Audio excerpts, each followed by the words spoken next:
A palavra que Deus quer trazer ao nosso coração nessa manhã se encontra no Evangelho de Jesus Cristo, segundo escreveu Marcos, capítulo 3. Nós vamos ler do versículo 1 ao versículo 6. Jesus entrou novamente na sinagoga, e ali havia um homem com uma das mãos atrofiada. Na sua versão talvez vai estar mirrada, que significa uma mão encolhida.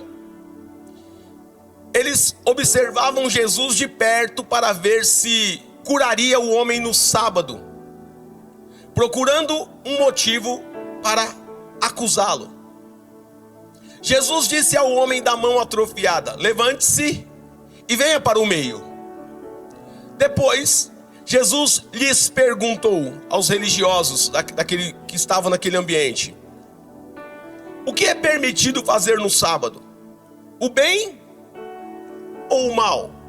Salvar a vida ou matar? Eles, porém, permaneceram em silêncio, olhando com raiva para os que estavam à sua volta, e profundamente entristecido por causa do coração endurecido deles, Jesus disse ao homem: estende a mão. Cara, Jesus ficou com raiva. Até não é só eu que tenho raiva de gente religiosa, não. Jesus também tinha. Então eu estou dentro do meu direito. Ô, gente chata do caramba. Irmão, tira a religiosidade da sua vida. Tira isso. Deixa eu falar. Primeiro porque é feio. A religiosidade é um negócio feio, porque você traz uma capa que nem está na palavra. Algumas pessoas se perdem porque colocam as tradições em detrimento da palavra. As tradições aqui, ó, a palavra aqui embaixo, fica feio. Olhando com raiva para os que estavam à sua volta e profundamente entristecido por causa do coração endurecido deles, disse ao homem: estenda a mão. Ele a estendeu, e a mão foi o quê? Restaurada. Nessa manhã, a palavra que Deus colocou no meu coração diz respeito ao Deus que restaura. Eu quero falar sobre o Deus que restaura. E não pense você que eu sou um pregador humanista, porque eu não sou. O que é um pregador humanista? É aquele pregador que qualquer texto bíblico ele vai trazer para as suas emoções, ele vai trabalhar as suas emoções. Ele trabalha as emoções, ele trabalha o seu estado de espírito. O pregador humanista, o único propósito dele é que você saia daqui feliz. Se vai ter transformação, não importa. Se vai ter mudança, não importa. Desde que você saia feliz e que você volte no outro culto, porque assim você fica viciado numa droga que faz você ficar feliz. Eu não sou um cara de fazer as pessoas ficarem felizes. Eu sou um cara de fazer as pessoas se confrontarem, olharem para dentro de si e falar: eu preciso mudar aqui. E assim Deus vai transformar a sua vida. Amém? Uma coisa que a gente precisa entender. Para que aquele homem fosse restaurado, ele teve que fazer algumas coisas. Deus restaura? Restaura. É verdade. Eu também não acreditava. Eu não acreditava muito que Deus restaurava. E quando eu estava no mundo, me desgraçando no mundo, a minha mãe dizia: meu filho, você não tem medo de ir para o inferno? E eu dizia para ela: mãe, vai eu para o inferno, bebendo, cheirando e fumando, e as irmãs da sua igreja de saia desse tamanho, que a língua é maior do que a saia. E ela dizia: meu filho, vai, mas o céu é um lugar lindo, o céu tem ouro. Eu já pensava: eu com uma picareta e um saco, eu trazia pelo menos 1 quilo desse ouro aí, trocava tudo por cocaína. Essa era a minha mentalidade. Agora, aos 20 anos de idade, depressão, duas tentativas de suicídio, depressivo total. Minha mãe chega e diz: meu filho, Jesus muda, Jesus restaura a vida das pessoas, Jesus pode restaurar a sua vida. E eu ficava pensando comigo: mas será que restaura mesmo? Porque eu nunca vi um crente restaurado. Eu nunca vi alguém que teve uma mudança de vida. Eu não tinha visto ainda. Eu ainda não tinha visto. Com 20 anos de idade, eu ainda não tinha visto alguém que se posicionou em Deus e tinha sido transformado. Porque tudo que eu conhecia eram os religiosos. Mas um dia eu fiz uma oração. E eu, no meu sofrimento, na minha angústia, eu orei. E eu disse, na minha oração, eu disse: Senhor, eu nunca vi o Senhor mudar a vida de ninguém. A minha mãe diz que o Senhor muda a vida das pessoas, que o Senhor restaura a vida das pessoas. Mas eu nunca vi o Senhor restaurar. Mas eu estou numa situação aqui difícil. Então, se o Senhor quiser restaurar a minha vida, eu permito. Se o Senhor quiser tentar, eu permito. E a partir daquele dia, começaram a acontecer coisas da minha vida. E eu comecei a me posicionar em Deus. E milagres começaram a acontecer. E eu sempre concluo da seguinte maneira: eu ainda não sou quem eu quero ser. Mas desde o dia em que Jesus começou algo em minha vida, eu já não sou mais quem eu era. Eu creio que Jesus restaura. Depois fui para a igreja. Eu entreguei a minha vida a Cristo na Lírio. Em 2004, foi na Lírio que eu entreguei a minha vida a Jesus. Reconciliei com Deus aos 25 anos de idade. Já era casado. Minha filha Gabriele já tinha 8 dias de nascida. 8 dias de nascida. E eu me entreguei a Jesus. Levantei as minhas mãos cansadas de pecar e de sofrer a Jesus Cristo naquela noite de 18 de novembro de 2004. E ali começa um trabalhar de Deus na minha vida. Depois disso eu comecei a pregar para outras pessoas, a dizer para outras pessoas o que Jesus tinha feito em mim. E eu comecei a ver pessoas sendo restauradas também. E hoje, quando eu chego aqui neste lugar, eu conheço muitas histórias aqui impressionantes. Hoje, como pastor dessa igreja, eu conheço histórias aqui simplesmente incríveis. Eu olho para pessoas aqui que eu conheci lá atrás. Eu digo: Jesus restaura. Tem alguém aqui que pode, não sei se você pode, se você puder, tem alguém aqui que já foi viciado ou fez muito uso de cocaína e hoje é liberto por Jesus? Levanta a sua mão. Olha a quantidade de gente aí. Outras substâncias químicas sem ser cocaína, levanta a mão, que foi liberto. Aí, ó.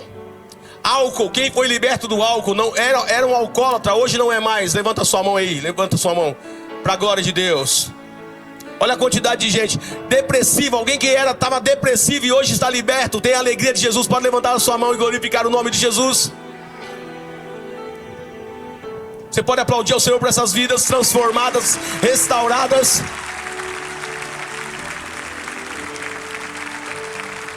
Aleluia. Alguns não puderam levantar as mãos. Eu compreendo você. Talvez você está do lado de alguém que nem sabe que você fez isso. E está tudo certo. Agora, quem restaurou essas pessoas não foi a igreja. Quem restaurou essas pessoas não foi a religião. Quem restaurou essas pessoas não foi o pastor Melk, não foi os presbíteros ou os líderes ou os voluntários dessa casa. Quem restaurou essas pessoas e vai continuar restaurando é Deus. É Deus quem restaura. Agora, é possível que você tenha um contato com Deus hoje e amanhã já sai. Hoje você falou assim: eu quero que Deus restaure a minha vida.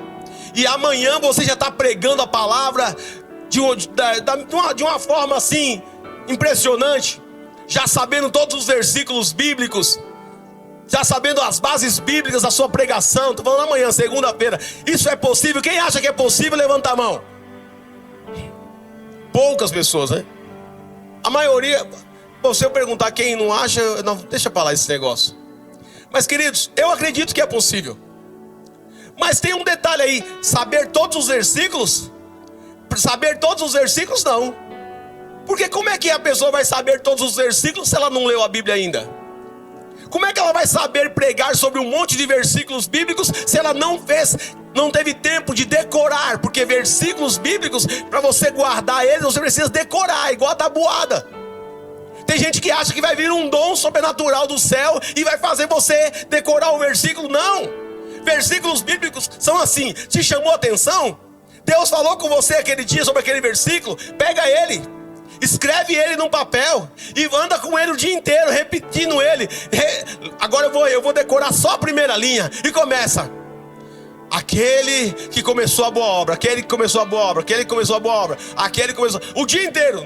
Na outra parte do dia você diz: é fiel para completá-la até o dia de Cristo Jesus. É fiel para completar. Onde está escrito? Filipenses 1,6. Filipenses 1,6. Filipenses 1,6. É assim que se decora versículos bíblicos. As pessoas acham que é um dom sobrenatural de Deus de ler e gravar. É memória fotográfica. Eu entendo que alguns têm mais facilidade e outros menos, é igual na tabuada. Uns tinham mais facilidade de decorar, outros não. E alguns não decoraram até hoje, 8 vezes 7.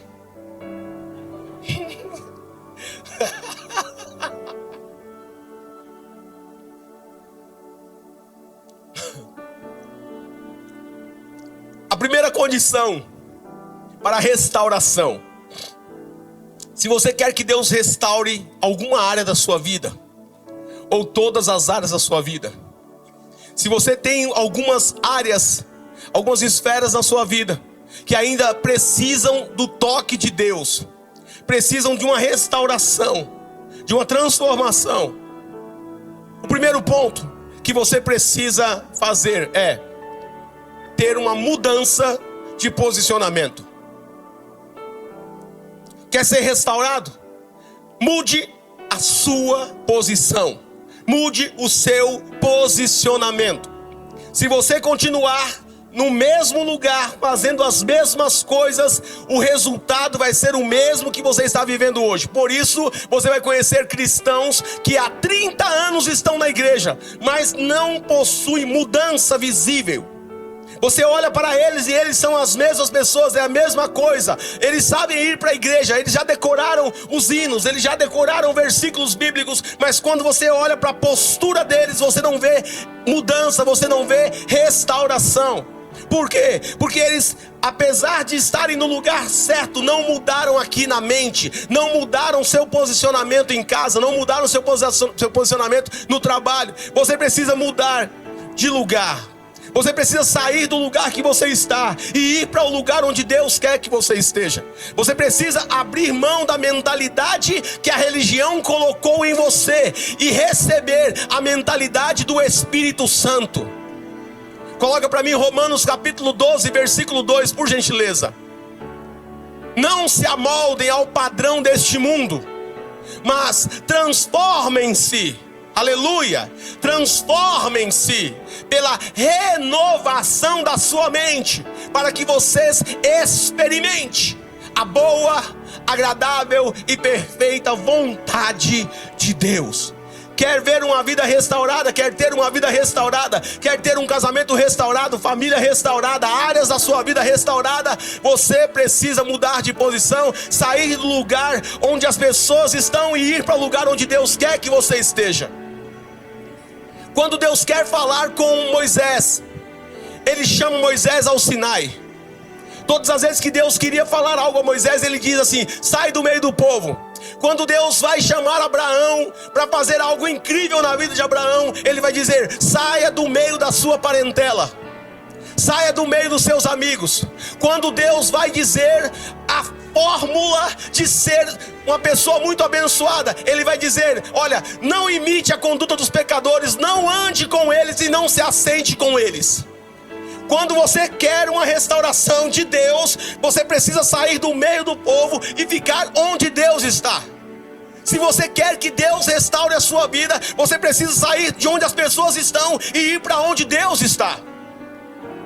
Aquele homem não teria a sua mão atrofiada restaurada se ele estivesse numa praça, se ele estivesse num campo de futebol, ou se ele estivesse fazendo qualquer coisa. Aquele homem naquela manhã, quando Jesus entrou na sinagoga, ele estava no lugar certo. Se você quer uma transformação, você precisa estar no lugar certo. Deus te trouxe nessa manhã ao lugar certo. Ele é um Deus que não muda, continua fiel. Então Ele pode e tem todo o poder de restaurar a sua vida, mas você precisa mudar a sua mente e dizer: Deus, eu quero isso, eu quero uma transformação, eu quero uma restauração, e eu quero viver aquilo que o Senhor tem para a minha vida, e eu decido sair do meio do povo para Senhor.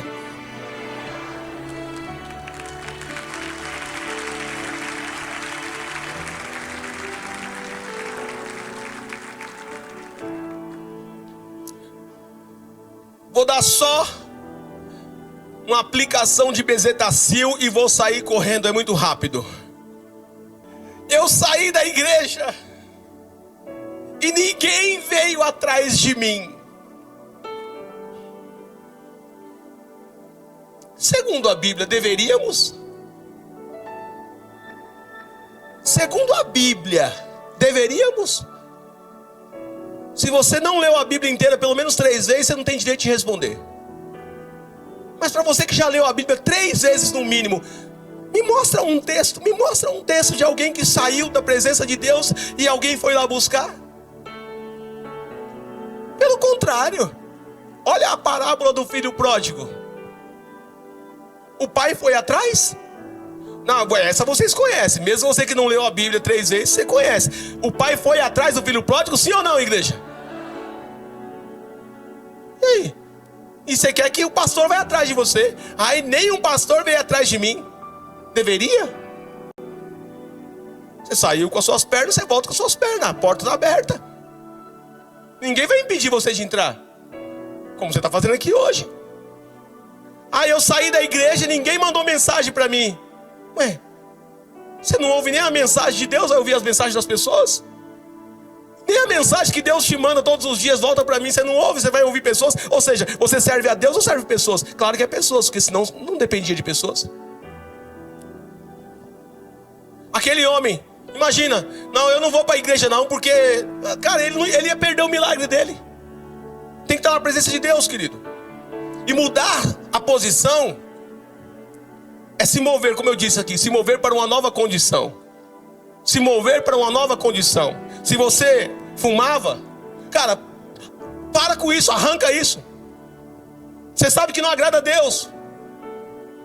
De tanto que não agrada a Deus, escute-me. Tudo que não agrada a Deus, olha que coisa interessante. Tudo que você esconde é porque não agrada a Deus. Tudo o que você esconde ou fica cabreiro de alguém ver, não agrada a Deus. Porque se agradasse a Deus, você faria para todo mundo ver. Verdade ou mentira? Por que quando você está fumando, você fica assim, ó? Aí se alguém da igreja me vê, porque é errado. Se fosse certo, você não estava nem aí. Por que quando você está bebendo, você fica aqui dentro de você assim, ó? Você está bebendo, mas dentro de você não está legal. Você até teve lá a sua recaída, não foi legal. Por quê? Porque não é certo. Por que quando você vê pornografia, você esconde? Porque não é certo. Por que quando você está fazendo uma falcatrua, roubando alguma coisa de alguém, lá na empresa, né? Você trabalha numa empresa de caneta, você pegou 5. Só 5, tem milhares de canetas lá. Você pegou 5, mas você pegou escondido, então não é certo. Porque se fosse certo, você não precisava esconder. Então, a gente precisa entender essas coisas, mudar de postura. E para isso, exige o quê? Primeiro, disposição. Segundo, esforço. Terceiro, coragem. Tem que ter coragem. Eu me lembro que um dia eu disse para minha esposa, na época nós éramos noivos ainda, eu disse, esse ano, 2003, quando virou de 2002 para 2003, eu disse a ela, eu não estava na igreja, eu fui para a igreja em 2004, final de 2004, eu disse a ela, esse ano é o último ano que eu fumo. Pode escrever. Na virada do ano que vem, eu lembro que eu falei isso para ela na virada do ano. Nós tínhamos acabado estava soltando os fogos ainda, e eu fumando, de 2002 para 2003. Com cigarro na mão, eu disse a ela, o ano que vem, na virada do ano, eu não vou estar mais fumando. Ela disse, amém. Nem eu, nem ela éramos cristãos. E eu nem tinha vontade de ir para a igreja nessa época, só para você ter noção. Estava bem, pô. Não usava mais droga, não fumava, não cheirava, não bebia. Só tinha um cigarro. O problema meu era o cigarro, naquele momento. Algumas pessoas acham que eu fui para a igreja nóia. Não, eu parei de usar droga antes. Jesus me libertou antes de eu ir para a igreja. Quando eu fui para a igreja eu estava de boa. Tinha muita coisa errada? Tinha, lógico que tinha, como ainda tem. Mas não de caráter, não de nada disso. Mas todos nós temos defeitos, temos situações que precisamos melhorar. Todos nós. E naquele ano, na metade do ano, eu me lembro que foi mais ou menos maio, abril, por essas épocas assim. Eu estava no ponto de eu tinha perdido minha carteira, estava sem dinheiro nenhum, sem nada. Cheguei num senhorzinho. Ô, meu senhor, bom dia. Ele disse, bom dia, ele fumando. Bom dia. E eu disse a ele, o senhor pode, por favor, me arrumar um cigarro? Aquele senhor olhou para mim e disse, por acaso eu tenho cara de ter filho barbado? Olhei para ele e falei, ignorante, né, meu? Ele falou, se você não tem dinheiro para sustentar o seu vício, então para de fumar. Rapaz, eu falei, mas eu nem tô...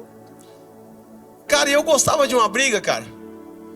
Mano, naquela época eu ainda gostava de briga. Gostava, não fugia de briga não. E para me arrumar uma dessa de graça assim, facinho, ia partir para dentro. Vou comer esse cigarro dele.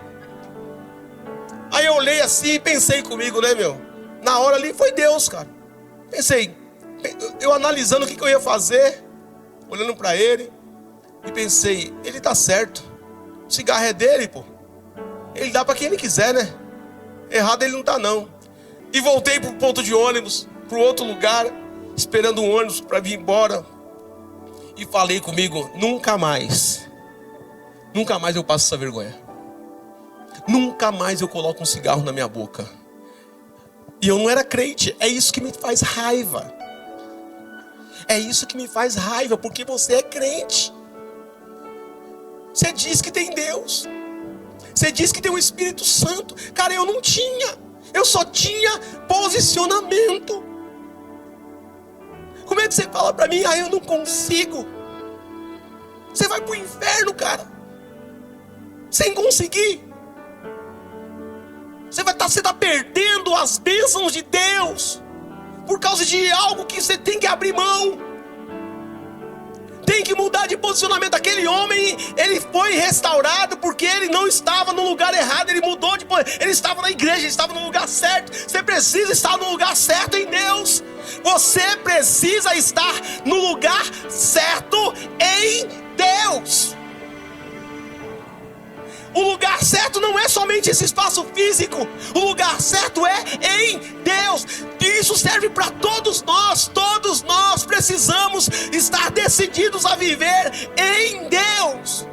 Porque se nós vivermos em Deus, se nós sairmos do mundo, se nós sairmos das influências malignas, das amizades que nos levam para o inferno e nos posicionarmos em Deus, a restauração irá acontecer. O diabo não quer que você fique em Deus. O diabo quer que você fique sempre em cima do muro. O diabo quer que você não se posicione. O diabo quer que você não seja restaurado. Ele quer que você continue preso. Mas nessa manhã o Espírito Santo te traz uma palavra. Mude o seu posicionamento, mude a sua postura, mude a sua mente, mude a sua forma de agir, mude a sua forma de ser, mude a sua forma de falar. Seja restaurado pelo Senhor e viva uma vida de milagres para contar aos outros que há um Deus que restaura.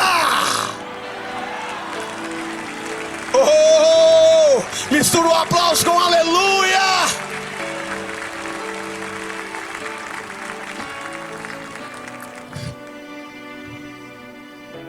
Jesus disse: pastor, peraí, deixa eu voltar aqui rapidinho. Alguém vai dizer, mas o meu problema, pastor, o meu problema é complicado, a minha situação é complicada.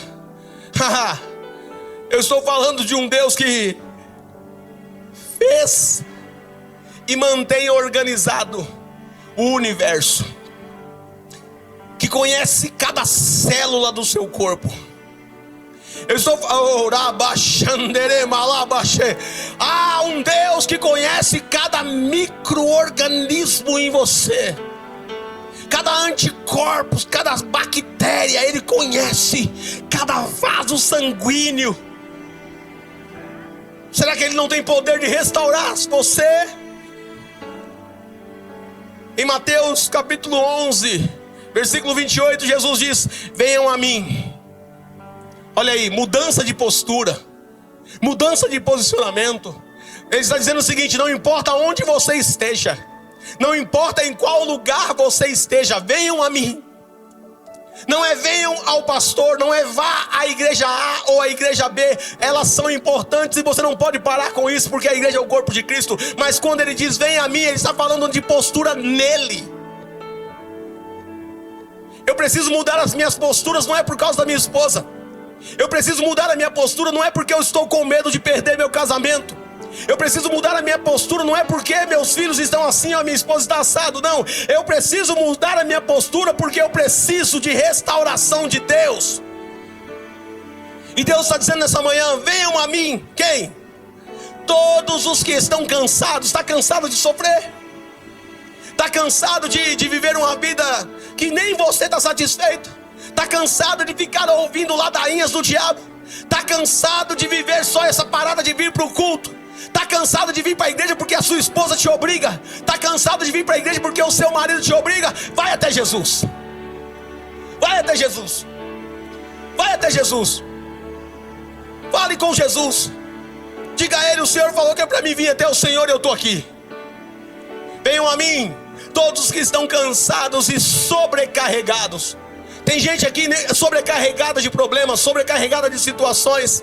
E Jesus está falando: é você mesmo que eu quero restaurar. Tem gente aqui com a vida atrofiada. Tem gente aqui com a vida, naquele homem, a mão dele estava atrofiada. Mas talvez você, as áreas da sua vida está atrofiada. Talvez a área espiritual está atrofiada.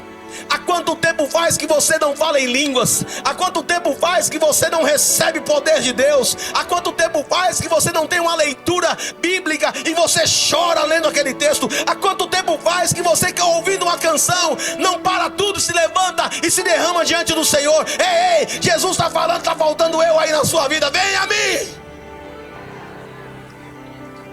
e eu darei descanso a vocês. Come on. Tomem sobre vocês o meu jugo. Tomem sobre vocês a ferramenta de carregar balde. Jugo, a gente acha que jugo é um peso, mas não. Jugo era uma vara. Era uma vara que as pessoas colocavam nas costas e elas colocavam os pesos ao lado. E ali ficava mais fácil de carregar as situações. Jesus está dizendo assim: olha, toma o meu jugo. Sabe o que é isso? Eu vou ajudar você a carregar. Você não precisa ficar carregando esse monte de problema com as mãos. Eu vou providenciar algo para você. Eu vou carregar junto com você. Olha que coisa linda. E tomem sobre vocês o meu jugo e aprendam de mim. Aprendam comigo, porque sou manso e humilde de coração. Mudança de postura. Se você era grosso com a sua esposa, é hora de mudar. Se você é grosso com o seu marido, é hora de mudar. Ontem eu vi uma imagem. Ontem eu recebi uma imagem e eu chorei. E era um negócio simples. Era uma bobagem. Alguém, não vou falar nome, claro que não, mas uma irmã me mandou. Ela fez aniversário ontem, acho. E no bolo dela, em cima do bolo dela, estava escrito assim, em cima do bolo, sabe aquele enfeitinho do bolo? Estava escrito assim, ó: ela gritava, agora não grita mais. Glórias a Deus. Em cima do bolo. Isso é restauração. Isso é transformação. Isso é transformação. Jesus está falando: olha, aprendam de mim que sou manso. O marido, ei irmão, a gente tem que, você macho, homens, você tem que ser brabão lá fora, irmão. E com muita cautela, porque já inventaram a pólvora. Tá? Homem bravo tem cheiro de flor de velório. Já viu um homem bravo? Quando eu chego perto de um homem bravo, eu sinto o cheiro de coroa de flor. Nem lá fora você pode ser mais bravo. Agora, se fosse para ser bravo, se é para ser guerreiro, seja lá fora, seja no seu trabalho, seja nas suas coisas, mas guerreiro. Não estou falando ser insuportável, não estou falando ser grosso, ser bruto, ser arrogante. Não, seja educado. Seja educado fora, seja educado dentro. Seja amável com a sua esposa, com seus filhos. Ei, irmã, passe a ser amável. Mas ele não merece. Pois é, querida. Se você continuar nesse posicionamento, se você não mudar para o posicionamento, você vai para o inferno. Sabe por quê? Porque você foi salva sem merecer. Jesus te ama sem você merecer. Você não merece o amor de Jesus. Olha a carniça que você é. E aí você diz, o meu marido não merece. Jesus está falando para você, você também não merecia e eu te amo. Você merecia ir para o inferno e eu estou te levando para o céu. Ei, marido, ela não merece, pastor. Compra um bombom para ela. Compra flores, ela gosta de flor, compra flor para ela. Ah, pastor, eu estou sem dinheiro. Irmão, passa no cemitério, pega uma flor lá.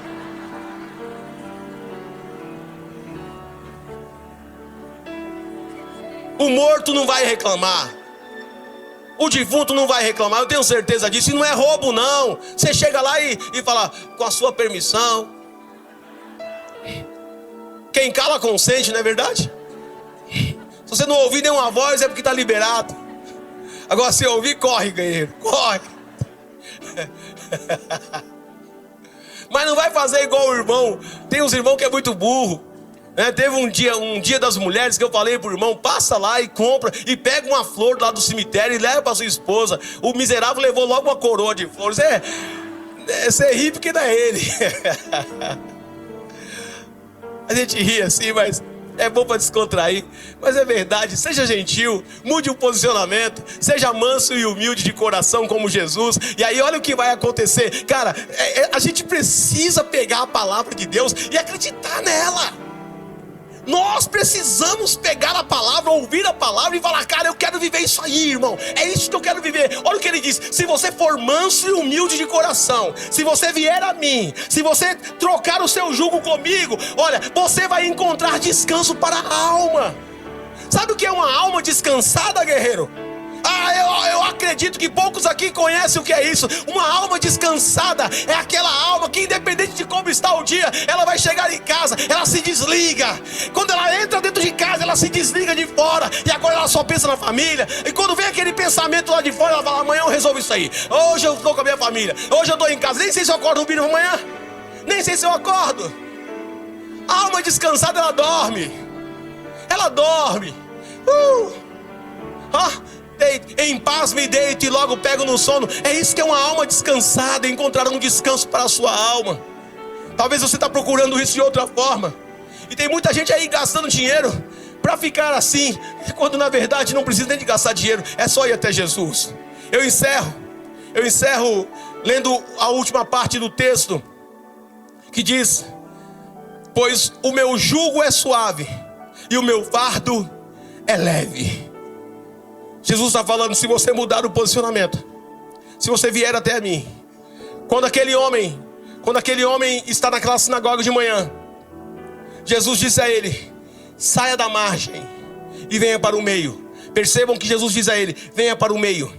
Jesus não quer você escondido. Jesus não quer você sendo um crente 007, um crente espião. Jesus quer você aparecendo. Jesus quer você restaurado. Jesus quer que as pessoas olhem para você e vejam restauração, e vejam nova vida, vejam nova história. Eu quero encerrar dizendo o seguinte: a palavra tem poder, porque o dono dela é poderoso.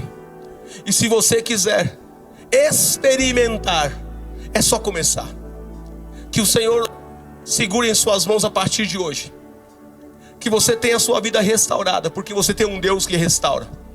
Não é possível que você vai passar uma vida toda ouvindo sobre o Deus que restaura, sem ser restaurado. Eu quero orar por você. Curva sua cabeça por gentileza, feche seus olhos.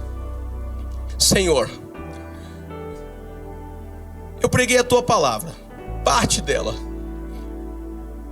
mas sinto que é até aqui.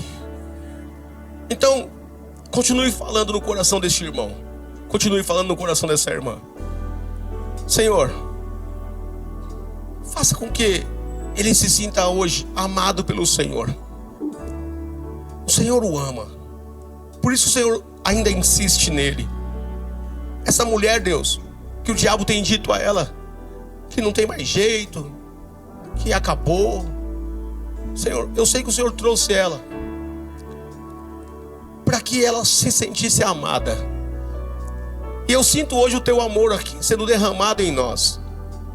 Eu sinto que o Senhor está dizendo para todos nós aqui: eu quero restaurar você, eu quero melhorar você.